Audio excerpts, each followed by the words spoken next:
Safa number 109. Excellent. أعوذ بالله من الشيطان الرجيم. بسم الله الرحمن الرحيم. والذين كفروا وكذبوا بآياتنا أولئك أصحاب الجحيم.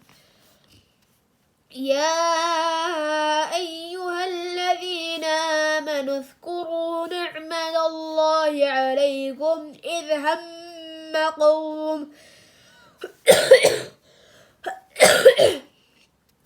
إذ هم قوم أن يبسطوا إليكم أيديهم فكف أيديهم عنكم واتقوا الله وعلى الله فليتوكل المؤمنون.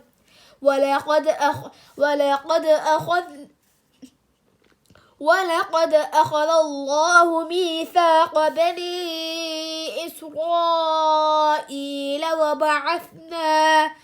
وبعثنا منهم اثني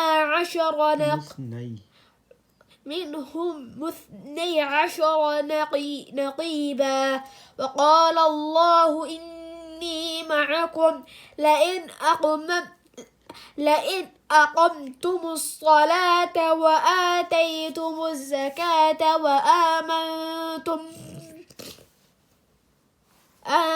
وآمنتم برسلي وعزرتموهم وأقرضتم الله قرضا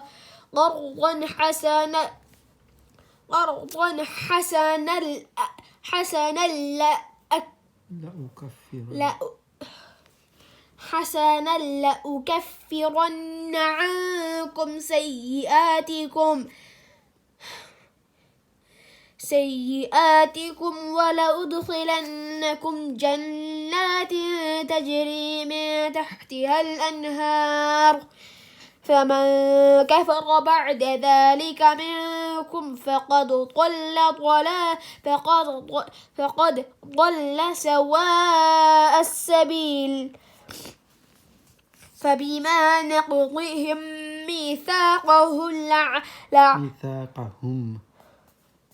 ميثاقهم لعناهم وجعلنا قلوبهم قاسية يحرفون الكلم عن مواضعه ونسوا حظا مما ذكروا. ولا تزال تطلع على خائنة منهم إلا قليلا منهم. فاعف عنهم واصفح إن الله يحب المحسنين. صدق الله.